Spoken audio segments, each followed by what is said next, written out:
Welcome to Champion Your Culture, the podcast, a weekly live show where we explore the power of culture and leadership in business. I'm Ryan McCarty. And I'm George Rogers, and we go live every week to learn from each other and hear from other experts about how to effectively champion our team members and ourselves. So join us live every Wednesday on our social networks or subscribe.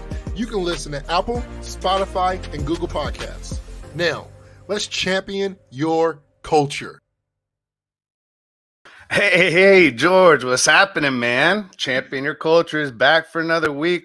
We were gone last week, weren't we? We were. You know, we had a lot going on, and we just kind of took a break. It was a good break. We can call it a season break, right? You know, TV shows have breaks in season, but it was unexpected. But we are glad we're back and better than ever. And we're glad to have everybody here with us here on Champion Your Culture podcast, sponsored by Culture of Good. And we appreciate everything that Culture of Good does. We appreciate you. We appreciate everybody joining us this morning. Good morning to everybody that's joining us live. If you're listening to this podcast later on, we appreciate you joining in.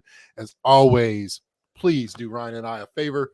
Like, share this podcast, whether you're watching it live via video or if you're listening to us on your platform of choice, we appreciate that. Another thing that helps us out is if you rate us.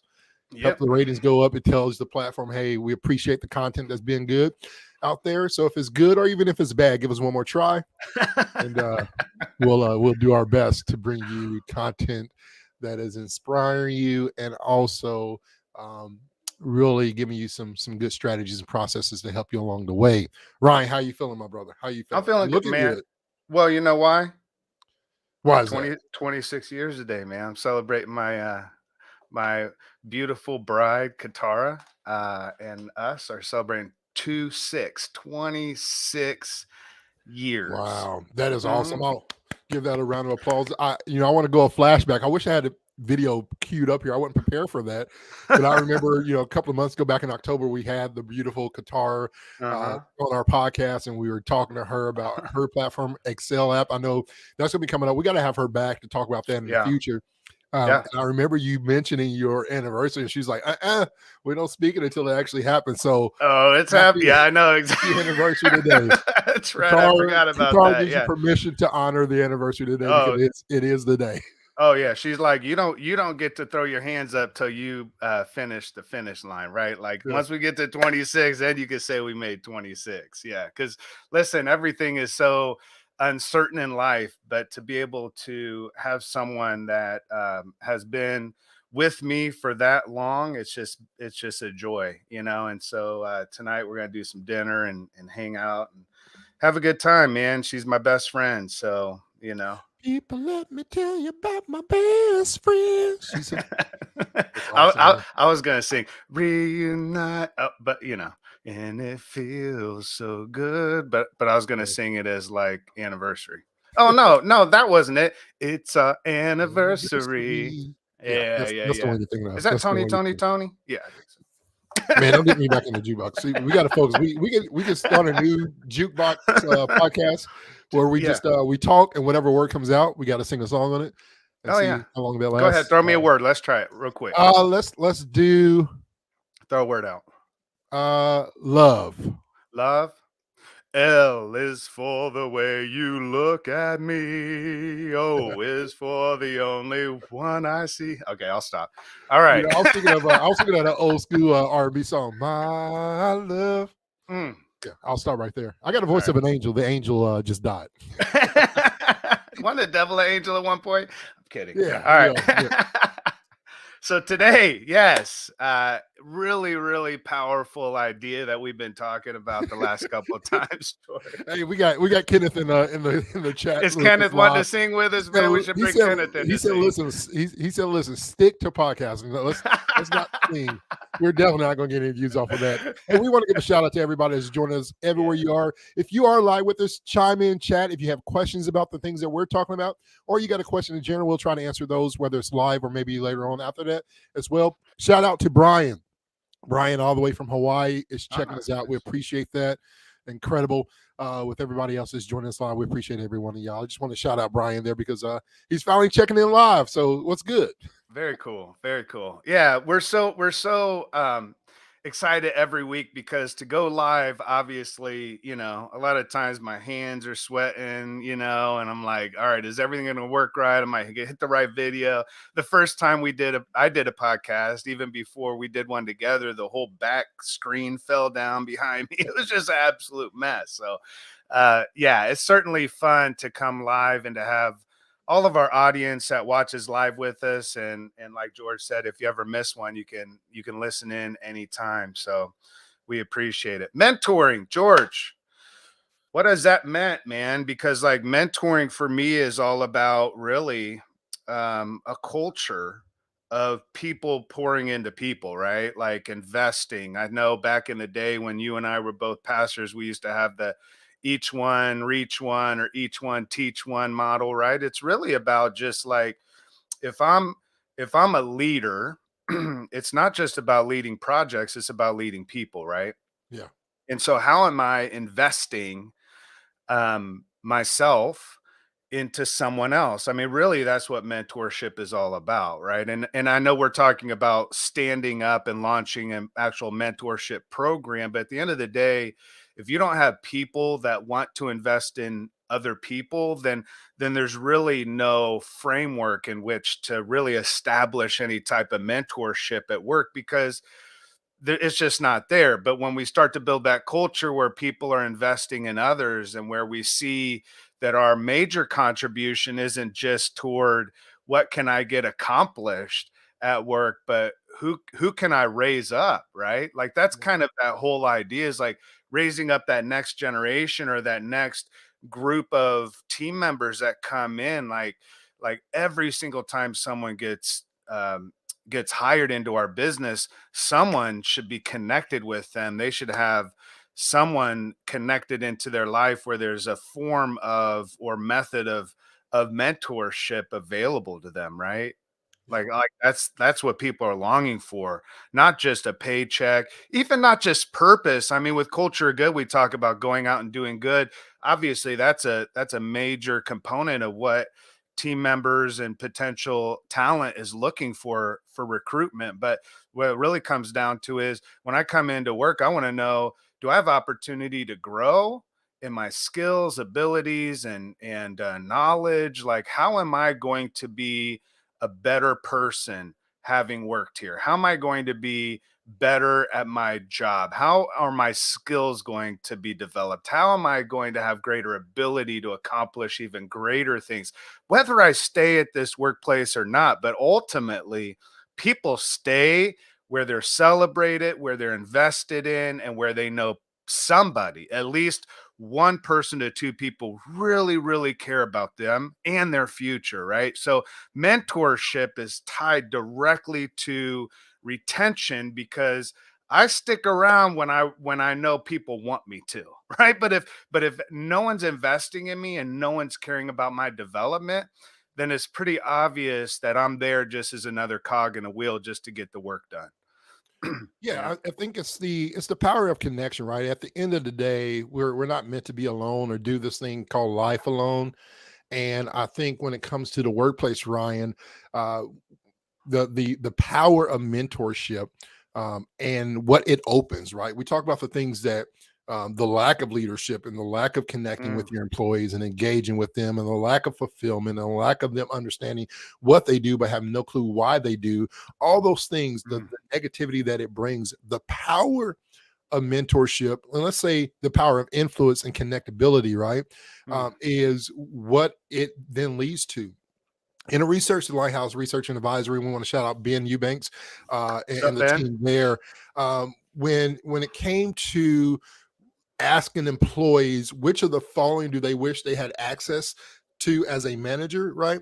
The number one thing was a coach or a mentor inside, not outside, because outside it was the inside. And so Mm, it's that internal, right? Whenever, and I'm just a believer, whenever you try to change anything, the change must first be inside, right? And yeah. so if you're trying to change the company culture, it's not about what you do on the outside, which is where most companies start. Let's give away things, let's videotape us giving out, all these different things, but there's no change internally and there's no why connecting.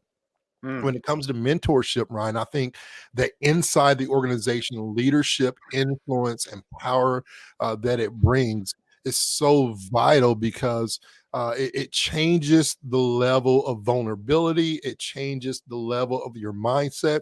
And listen, when I have somebody inside uh, a workplace that I want to be there. Why? Because my mentor's there. Somebody I'm looking up to can help me out with the crazy things I'm dealing with in my life, right? How do I come to work and leave my baggage of life at the door and not bring it inside of work? How do I leave work and leave the baggage of stress and work and not take it home, right? That's all about that leadership and connecting. And those things really influence when it comes to having that in the workplace. Yeah. I mean, ultimately, people stay where they're celebrated, not where they're tolerated, right? Yep. Um, and to be able to long for that, when we think about the time that we spend at work, most of our day, at least a third of it's sleeping, a third of it's working, and a third of it is outside of work. Or sometimes our work we bring home with us. And there's that, like you're talking about too, is like, how do I discover, like so many people are longing for things at work? How do I discover work life harmony, right? How do I overcome setbacks? How do I learn from those setbacks? And how do I refocus after I have one, right? Like all of those things, a lot of times we don't think about it, but the obstacles that stand in our way in terms of our growth always have to do with not only our effort, but also the effort of those around us, right? If we look at coaches and teachers and maybe a priest or um, whoever it is, like in our life, a coach, someone that has been in our life, um, what we know is that if we look back over our life, it wasn't just us knocking on doors that got us to where we want to go. It was also other people opening up doors for us. Like we have to knock. We have to, I think, as team members, our role in this in terms of mentorship is actually seeking out a mentor, which I think is a component of this conversation as well. We can talk all day long about how companies are supposed, should and will see value and reward by setting up mentorship programs. But if your business or where you work doesn't have a program, it doesn't mean you can't have a mentor, right? And so seeking out a mentor, asking them to mentor you, finding someone that's further along, right? Like I think when we think about who we want mentoring us, we want someone mentoring us that has the experience of where we're headed and what we want to learn and how we want to grow. Sometimes our mentor might be a mentor for a specific skill at work, right? Like a hard skill, and they're mentoring us in that, but also we're learning those soft skills and we're being developed. I want to shout out Yolanda with EOTOS mentoring, EOTOS mentoring, where she is working to launch a mentorship program for companies to be able to build more of that cross cultural mentorship, which I think is a really key component to this as well. That as we have team members come in and the diversity of team members that come in, regardless of what that diversity looks like, we want to be able to connect with those employees as they're coming in. But many times there's such a difference in terms of scope with our experience in our life and who we are and who our mentee is, right? And so we have a lot of, as a mentor, we have to grow and develop ourselves and really decide, like, if I want my mentee to receive what I have, I got to have something. You say it all the time, George. You can't give what you ain't got, you know? Yeah, it's amazing how many people try to give something and they ain't got it, right? And what do you do when you don't have something, Ryan? When you're searching for something to give out, you're scrambling, right? You're looking for it, right? You look confused and uncertain. And the worst case scenario for anybody who fakes being a mentor, the number one thing that you're going to get yourself into is you can't tour me. And I said this in our first episode when we were talking about this in the beginning 2 weeks ago. Is that when I think of mentoring, I think of me touring someone where I've been and where I'm going, right? I'm taking you along this journey that I've been and says, you know what? I once was like that. I once went through that. I once just the feel felt fine. Listen, I found myself in that situation. This is what I figured out. And so, it's you got to be able to have it in you. Otherwise, you're going to be searching for it, right? You can't love somebody if you don't love yourself. It's a whole, we talked about this and you did a great job writing it in 12-Week Leader. You truly can't give what you don't have. And so before you can lead yourself or lead others, you got to lead yourself. Before you can give to others, you must first receive it for yourself. And that's important. And the reason why is because if you're trying to give something, let's say you have a little bit there. If you're trying to give something, the energy, right, that you have or the lack thereof of what's going to come from is going to be drained mentally, what it's going to do to you because you're trying to fulfill something in somebody else that you have not yet fulfilled in yourself. And as I said earlier, it starts on the inside before it can make an impact on the outside. And the worst case scenario that can happen is that you try to fake it. This is the model, right? When we grew up, we used to say, fake it till you make it, commit now, figure it out later. The problem with those things, and I'll admit, I was one of those guys when we started retail stores in Indiana, Michigan, and I was part of that with some friends. Man, it was me and Kyle. Shout out to Kyle Wainwright, my good friend there in Angola. We used to say, commit now, figure it out later. Let's just commit, get the money, get the commitment, and we'll figure it out. And most of the time we did. There was few and far between, but man, we lost so much valuable time trying to figure it out. Instead of making a plan and having it inside and knowing what we're going to do, you lose time. You lose your greatest resource that the world has ever provided us that you cannot get back. I can get money back. I can get a car back. I can get all these other resources back. But the greatest resource in the world is time, and we can't rewind it, pause it, stop it, or add to it. I'll tell you what, within time, that I would say is another great resource is the people. Because sometimes you lose people and you can't get them back. Right. Yeah. So that is maybe not on the same plane as time, but what you're really losing in this conversation of retention is we end up losing people. And I think over the next few minutes, I want to talk about, if we can, just talk about like, what does it mean to be a great mentor, right? Like, how do I, so when we think about this, we don't want to just think about how do I become a great mentor, but also as we're seeking out mentors, right? As we're looking for mentors, and we can have all kinds of different, you talk to some people, they say, well, so-and-so mentors me because I read all their books. And I get that, but there's something to the face-to-face, like eye to eye, I hear you. Because mentorship and leadership isn't just about talking, it's about listening. Yeah. And when we're mentored by people that are writing books and we're hearing YouTube, all we're doing is hearing, and we're not actually, the mentor isn't actually listening to us. They don't really know us. And so I want to talk about what it means to be a great mentor, because some of us may want to mentor and others want to seek out one. So who should we be seeking if we're looking for one, and who should we be and develop ourselves to be a great mentor? Obviously, when we're starting any type of program in our workplace, it's what you said, George, because you're going to lose time, you lose people, you lose your greatest resources if you don't have a plan, a strategy. So you start with goals and you decide this is where I'm headed. But as we start to build a program of mentorship, we have to choose to grow ourselves. And so I think one of the biggest things, and that's why I was bringing up EOTOS mentoring with the cross-cultural mentorship with Yolanda. She's launching that as seeing the gap there, because a lot of the mentorship gap isn't just random team members coming in, but we have to start thinking about cross-culture mentoring as well. And so I might be mentoring a team member that is far different from me, right? That faces different realities that I face. And so I think one of the biggest things that we need to do is work on our own biases. Like we have to start, especially if I'm a white mentor mentoring a Black team member, there's realities there that and there's blind spots and there's biases and there's just junk that I've picked up along the way, that if I don't work on that myself before I get into a mentorship relationship, specifically with someone that is a cross-cultural connection and mentorship relationship, I can actually cause more harm than help that student or help that team member, right?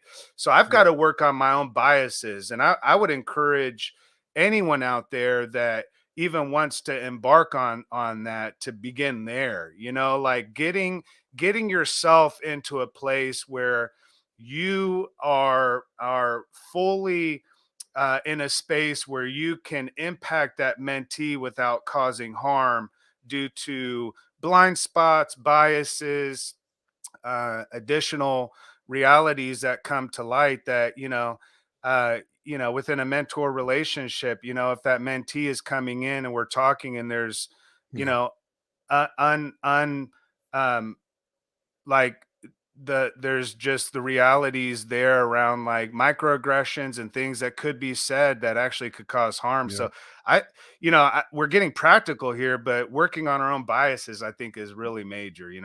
I want to say, you don't surprise me at all. I know you. I know your heart. I know your family.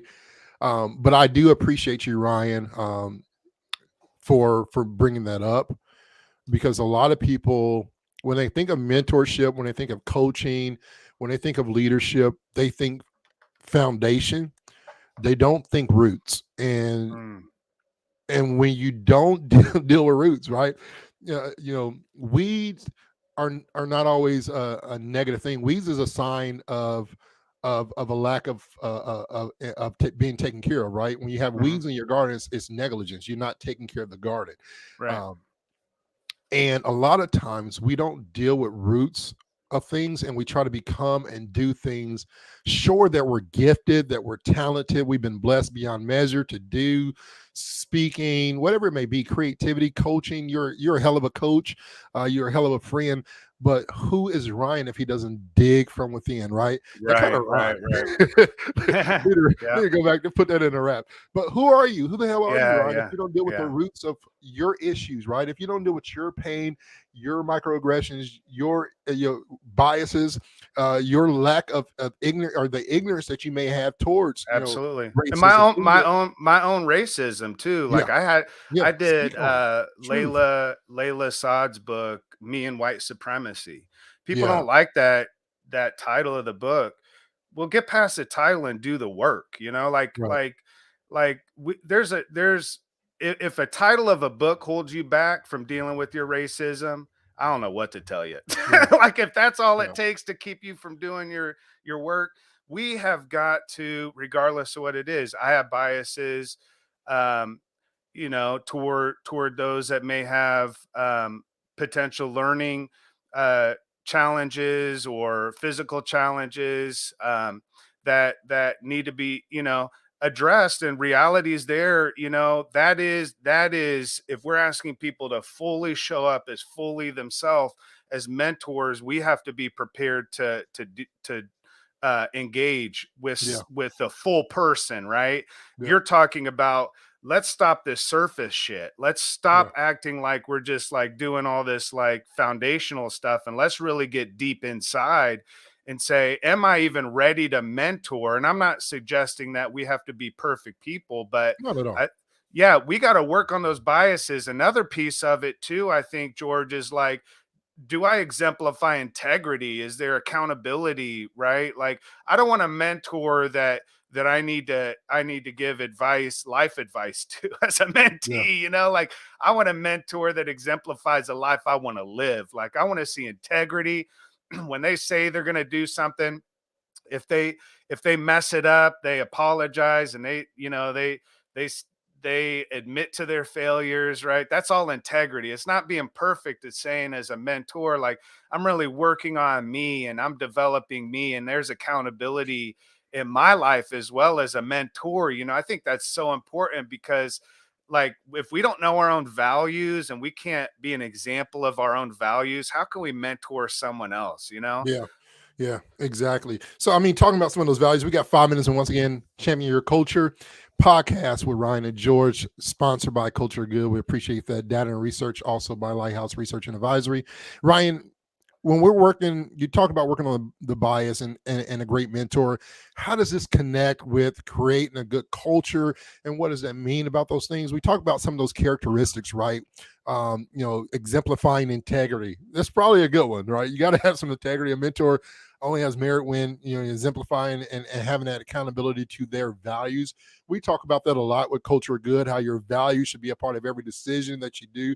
Values should be a part of who you're bringing into your company. Values should be a part of the decisions you're making to grow, the strategy processes of everything from marketing to culture strategy, mentorship program, right? If you're trying to adapt and bring a mentoring in within your workplace, and we're encouraging that you should look into it and do it, that's something that Ryan and I can help you with, coach you with, mentor you through Culture Good. But what are some other things I want to get in the last 5 minutes? I really want to get into some practicals, maybe some foundations of what it looks like in the workplace and how that really builds that culture of good within the workplace. Can you add on to that? Maybe it's characteristics, or maybe it's say, hey, let's dig into mentoring in the workplace and where it really starts. Well, I think, again, culture is how most people feel, believe, and behave most of the time. So if most people, specifically as we got onto this conversation around the cross-cultural mentorship as an example, if people don't feel that they can fully be themselves, if a we have a Latinx team member that comes in and there's jokes about race, or there's microaggressions, things that are talked, that is the culture, right? And so Yep. there's going to be a feeling that I don't belong here, right? Yeah. You know it, and I know it. The reason that mentorship builds a culture that retains employees is because I don't feel like I belong until someone's willing to invest in me. Mm. I'm not wi- I and here's the caveat to that. I can't I cannot invest in that person until I've first invested in myself. I can't mentor until I've been mentored. A Hmm. lot of us weren't mentored in a healthy way. We were taught biases, we were taught racism, we were taught, it was developed within a workplace culture where these things, even though it may not be blatant and on the wall like our values are, it doesn't matter what's on the wall. We know companies that have values listed on a wall all day long that they don't live. So it Yeah. doesn't really matter if, I walk into a workplace and it says only these kind of people belong and everybody else doesn't. There doesn't need to be a sign on the wall. I know it, right? I like, you can walk into a space and know you don't belong there. And I think it's really important as a culture to say, how are we beginning? Because if we're gonna address real shit on build a cult or champion your culture podcast, the biggest gap in mentorship is mentoring Black women in the workplace. It's the biggest gap.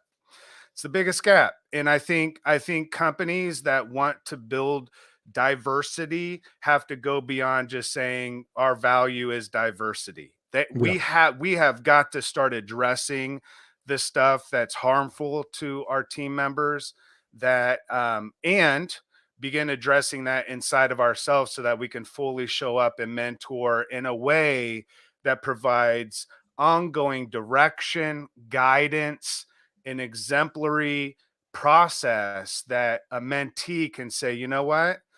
They don't get it right all the time, but I can see they're working on it. And that means that I matter enough for them to take the time to do their homework, to Yeah. learn about me, to learn about the realities that I face.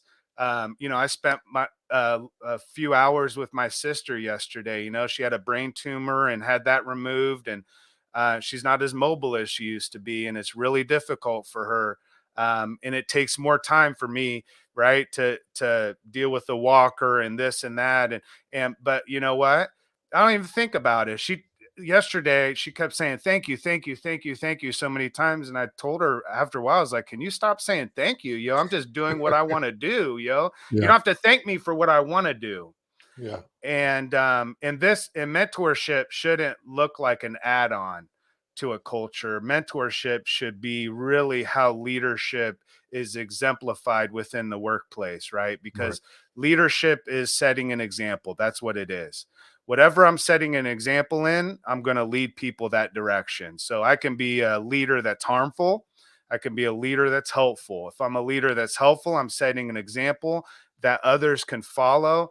And I'm also specifically choosing one or two people that I could really invest my life and my time into, which means, as we've been talking about, I've got some personal work that I got to do myself, and I think it's really important just to have these convos, man.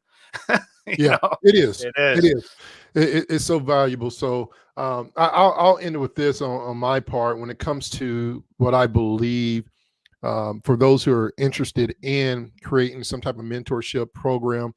I think it first starts with your leadership team, and you really have to identify and define the mentoring goals, right? Like, what is the goal of this program, or the strategy that we're calling? I like strategy more than I do program. Mentor strategy, right? What are we looking for, and who is a part of this, right? Because not all people who call themselves leaders are mentors, and not all mentors are great leaders. It's just they're two different things. It's the difference between coaching somebody and mentor somebody and consulting for somebody, right? They all three have many meanings, and there's some similarities there, or even going on that path. But make sure you know who is meant to be in this program, and if they want to be in that program, make sure that in that strategy, make sure you're grooming them and teaching them and leading them, as Ryan said, identifying some of the microaggressions, the inside bias, spotlight some of those things. Really, it should be a part of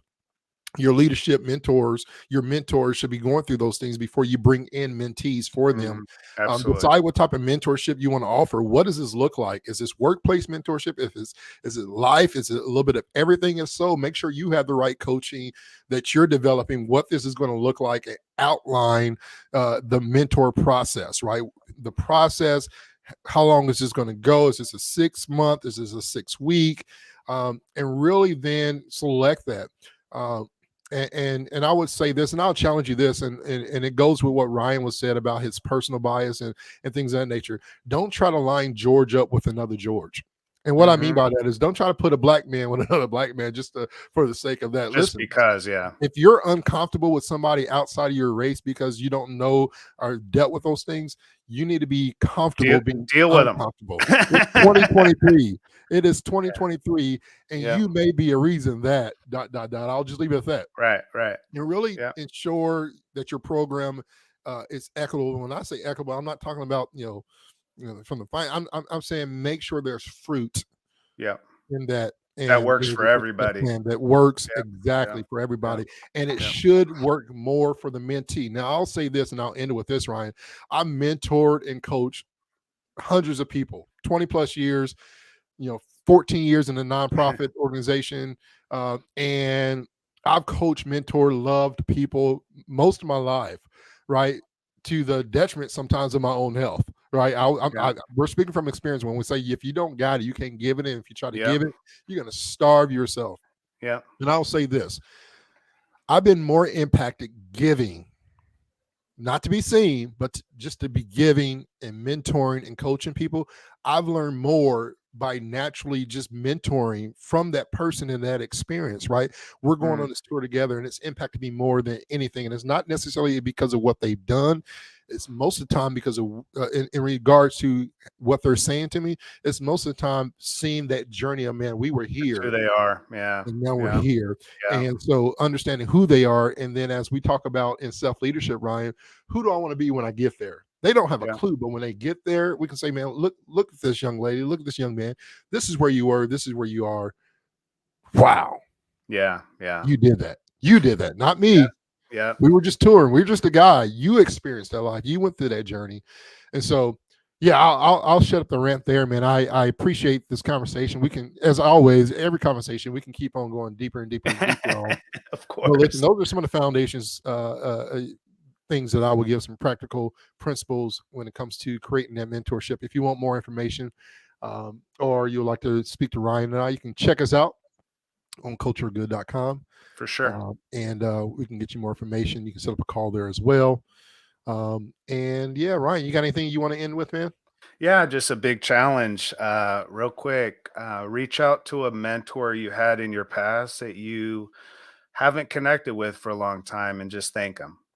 Not Yeah. to reconnect or get more mentorship from them, just thank them. Because it does, when you're investing in people, you don't always see the results, you don't always see the fruit, you don't always see sometimes you mentor someone and they move on to another workplace or another job, and that's all right too. And we don't know the impact that we've had in people's lives. And I think it's really good for us to be grateful for those mentors that we've had in our past. And sometimes we just forget to say thank you. And they could have been in your life for a month or 2 months, or maybe it was a year or more. It's